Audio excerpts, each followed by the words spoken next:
హైదరాబాద్లో ఒక షాప్లో ఒక పిల్లవాడు పనిచేస్తున్నాడు. వాడి శాలరీ వచ్చి 15,000. ఎంత? 15,000. అదే పిల్లవాడు గుజరాత్లో అహ్మదాబాద్లో పనిచేస్తున్నాడు. వాడి శాలరీ వచ్చి 30,000. అర్థమవుతుందా?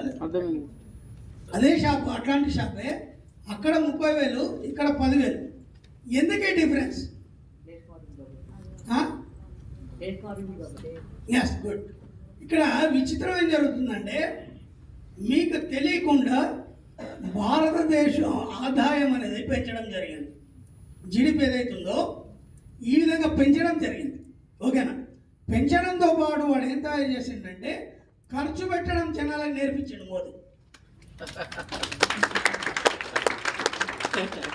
అంటే నువ్వు పేదవాడివి కాదు, నువ్వు ధనవంతుడివి, నువ్వు ఇప్పటిదాకా పేదవాడు అనుకొని దరిద్రంలో మగ్గినావు, నువ్వు సంపాదించగలవు, నువ్వు ఖర్చు పెట్టగలవు. అర్థమైందా? ఇంతకుముందు ఆంధ్రప్రదేశ్లో జగన్ ప్రభుత్వంలో అన్ని పథకాలు ఉండేవి. చంద్రబాబు నాయుడు అన్ని తీసేసాడు. అవునా కదా? అన్ని తీసేసిండు. అయినంత మాత్రాన ప్రజలు ఎవడన్నా అరిచాడా? అరవలేదు.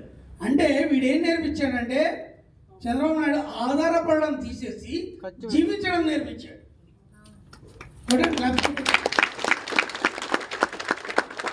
అందుకని మన దేశం అన్ని దేశాల కంటే చాలా ముందు ఉంది. జీడిపిలో 3% ఉంది. అర్థమైందా? ప్రపంచం అంతా మన దేశం వైపు చూస్తున్నారు. కాబట్టి ప్రతిదీ ఎలా ఉంటుందంటే, ఒక బిజినెస్లో చెప్పాలంటే నేను ఇవన్నీ బేస్ చేసుకొని చెప్పాలంటే మనిషి మైండ్ పాడైపోతుంది. అంటే అటు ఉండాలా ఇటు ఉండాలి అర్థం కాదు. నేను 2 రకాలు చెప్పగలను. మేధావికి 2 రకాల పనులు ఉంటుంది. అంటే కత్తికి 2 రకాల పనులు ఉంటాయి. ఆ సమాజాన్ని భ్రష్టు పట్టించగలడు, సమాజాన్ని ఉద్ధరించగలడు. నేను సమాజాన్ని ఉద్ధరిస్తున్నాను.